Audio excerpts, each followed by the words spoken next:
Nedir günahım demene bilim, niye belə kederle dolsun dilim?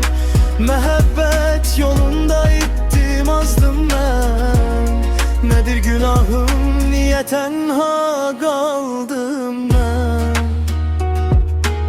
Her gece ulduzlara seni soruştum, cevapsız suallarla özüm vuruştum.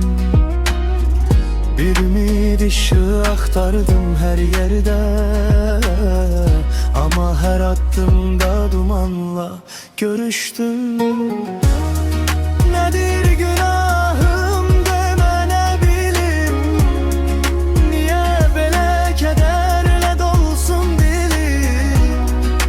Mehabbet yolunda ittim azdım ben.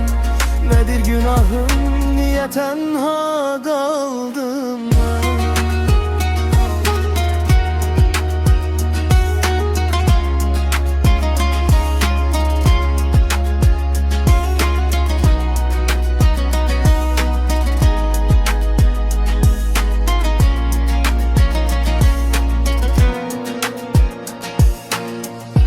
Belki çok sevdim, belki çok inandım, yalancı vedlerin oduna yandım.